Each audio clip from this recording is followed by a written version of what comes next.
Assalamualaikum warahmatullahi wabarakatuh. Kami dari kelompok 2 yang beranggotakan M. Zaki Fadil Ataya dengan NPM 2017051005, Akmal Gilang Rosadi dengan NPM 2067051001, Irfandra Dwidia Aksatra dengan NPM 2017051055,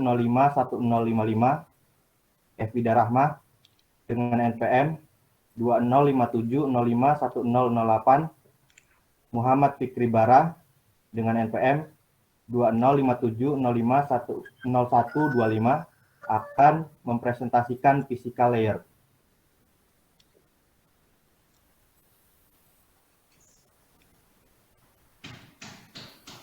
Lapisan fisik, fungsinya untuk mentransmisikan sinyal data analog dan digital. Pada lapisan transmitter, menerapkan fungsi elektris, mekanis, dan prosedur untuk membangun, memelihara, dan melepaskan sirkuit komunikasi guna mentransmisikan data biner. Pada sisi receiver, menerima data dan mengirimkan ke layer atasnya. Sinyal analog, amplitudo, ukuran tinggi rendah tegangan, frekuensi jumlah gelombang dalam 1 detik. Fase, besar sudut dari sinyal analog.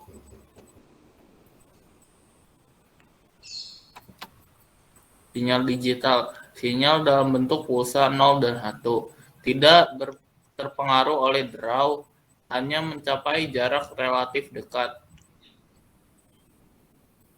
Jenis transmisi, transmisi paralel. Data terdiri dari 7 atau 8 bit ditransmisikan saat digunakan komunikasi jarak dekat, contohnya komunikasi komputer dengan printer.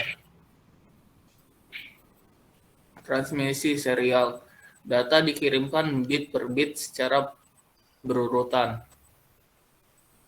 Selanjutnya akan dijelaskan oleh Akmal. Kepada Akmal dipersilakan.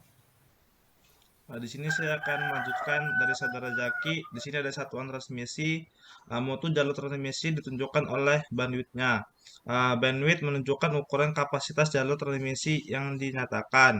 Di sini ada baud atau BD, kecepatan modulasi. Yang kedua ada bit per second atau BPS, kecepatan sinyalnya. Yang terakhir ada karakter per second, kecepatan transmisi. Kemudian media transmisi. Media transmisi berkabel atau bisa disebut dengan guided media. Twisted pair, kabel koaksial baseband, kabel koaksial broadband, serat optik. Kemudian di sini yang tanpa kabel bisa disebut dengan wireless, spektrum elektromagnetik, transmisi radio, transmisi gelombang mikro, gelombang inframerah dan milimeter, dan transmisi light wave. Twisted pair. Bisa dilihat di sini gambar A dan B. Gambar A itu dia menunjukkan kategori 3 UTP dan yang B itu dia kategori 5 UTP. Dapat digunakan untuk beberapa kilometer, tapi untuk jarak yang lebih jauh digunakan repeater untuk penguatan. Biasanya digunakan pada sistem telepon. Di sini ada contoh dari kabel koaksial, bisa kita lihat secara jelas. Di sini ada copper core, ada insulating material, braided outer conductor, protective plastic covering. Mempunyai perlindungan yang lebih baik daripada twisted pair sehingga dapat digunakan untuk jarak yang lebih jauh dan berkecepatan tinggi. Di sini ada dua jenis kabel koaksial. Yang pertama yaitu ada kabel 50 ohm yang sering dipakai untuk transmisi digital, dan yang kedua ada kabel 75 ohm yang sering dipakai untuk transmisi analog. Serat optik bisa kita lihat di sini gambarnya, bisa kita amati. Yang A itu dia serat tunggal tanpa sisi, kemudian yang gambar B itu dia irisan melintang sarung dengan 3 serat.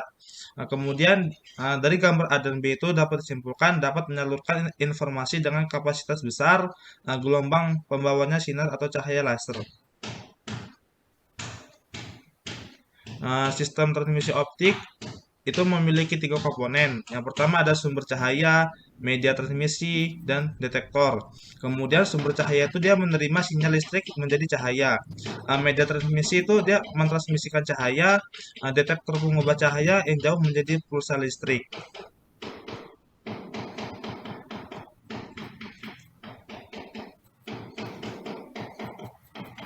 Di sini ada jaringan fiber optik, bisa kita lihat. Di sini ada optical fiber interface komputer. Dia di sini akan menuju ke the type of interface. Di sini ada fiber, optical receiver, sinyal regulator atau elektrial, optical transmisi atau LED, direction of light propagation, ada copper wire, atau di sini ada to atau from komputer. Selanjutnya akan dijelaskan oleh saya, Irfandra. Spektrum elektromagnetik. Spektrum elektromagnetik dibagi berdasarkan kelas-kelas sebagai berikut. Pertama, radio dari 10 Hz sampai 10⁸ Hz. Kemudian microwave dari 10⁸ sampai dengan 10⁻12 Hz. Selanjutnya infrared dari 10⁻12 sampai dengan 10⁻14 Hz. Selanjutnya UV. Selanjutnya X-ray dari 10⁻16 sampai dengan 10⁻22 Hz. Selanjutnya gamma ray dari 10⁻22 Hz sampai 10⁻24 Hz. Selanjutnya gelombang radio. Gelombang radio dapat menjalar jarak jauh. Kemudian gelombang radio dapat menjalar secara omnidireksional, yaitu ke semua arah.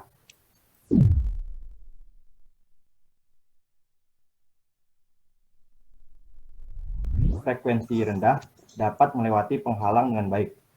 Dan pada frekuensi tinggi, gelombang radio cenderung menjalar dengan arah garis lurus dan dipantulkan oleh penghalang. Selanjutnya, transmisi radio. Gambar A berikut merupakan pita-pita FLF, kemudian LF, dan MF. Gelombang radio mengikuti permukaan tanah pada gambar A tersebut. Sedangkan pada gambar kedua, contoh dari pita HF. Gelombang radio ditahan oleh ionosfer. Pada gambar kedua tersebut, sinar dipantulkan oleh ionosfer. Selanjutnya, transmisi gelombang mikro. Gelombang mikro mempunyai frekuensi di atas 100 MHz. Kemudian menjalar garis lurus sehingga dapat difokuskan, kemudian tidak dapat menembus ruangan, kemudian banyak digunakan untuk komunikasi telepon jarak jauh, telepon seluler, siaran televisi, dan lain-lain. Kemudian lebih murah dibanding menggunakan serat optik. Selanjutnya, gelombang inframerah. Gelombang inframerah banyak digunakan pada jarak dekat, misalnya remote control, LAN atau local area network, dan lain-lain. Kemudian tidak dapat menembus benda padat, kemudian tidak dapat digunakan di luar ruangan.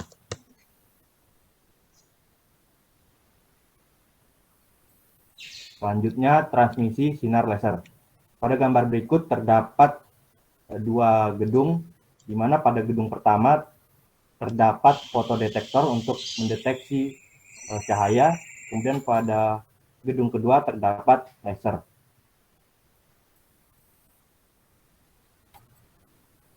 Selanjutnya, transmisi sinar laser. Sinar laser tidak dapat menembus hujan dan kabut tebal, tetapi dapat bekerja pada cuaca normal. Mudah untuk dipasang dan dapat mencapai jarak 500 meter. Selanjutnya akan dijelaskan oleh Evida. Pada Evida, dipersilakan. Baik, terima kasih. Saya akan melanjutkan materi berikutnya, yaitu komunikasi satelit. Komunikasi satelit itu dapat dianggap sebagai sebuah repeater gelombang mikro yang besar di angkasa.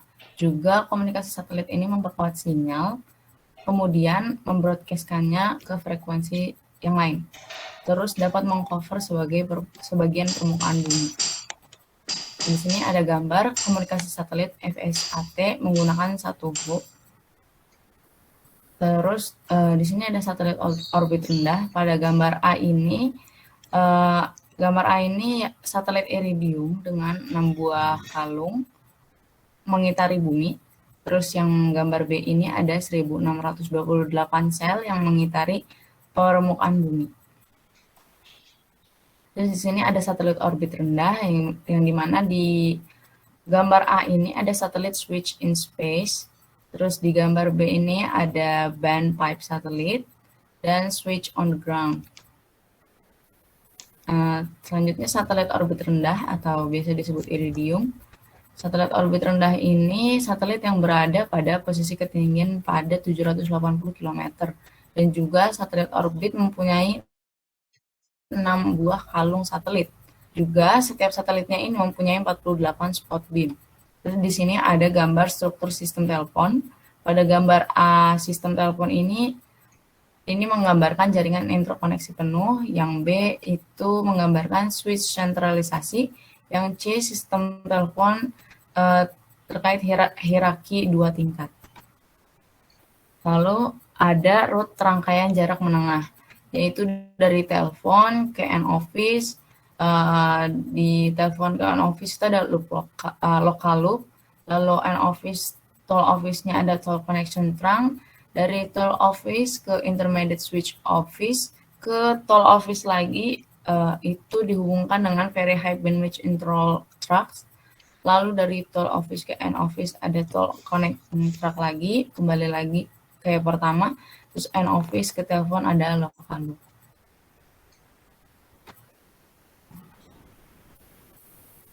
Selanjutnya akan dijelaskan oleh Bara. Kepada Bara, dipersilakan.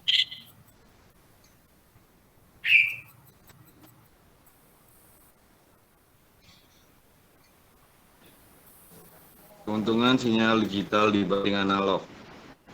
Dapat menjalar pada jarak yang jauh tanpa kehilangan informasi. Suara, data, musik, dan citra dapat dialirkan.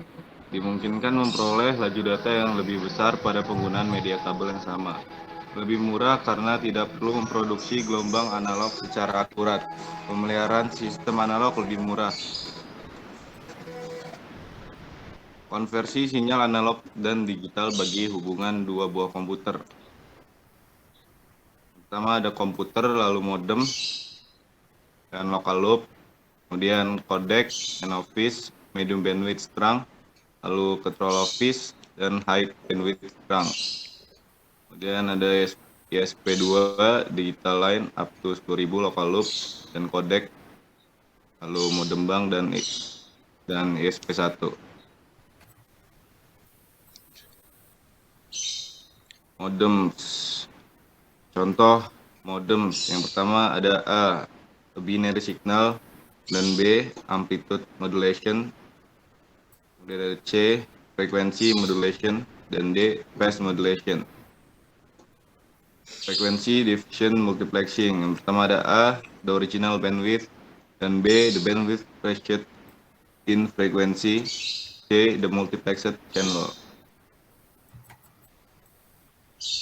Wavelength division multiplexing, pertama ada fiber 1 spektrum, kemudian fiber 2, fiber 3, fiber 4, dan spektrum on the shared fiber.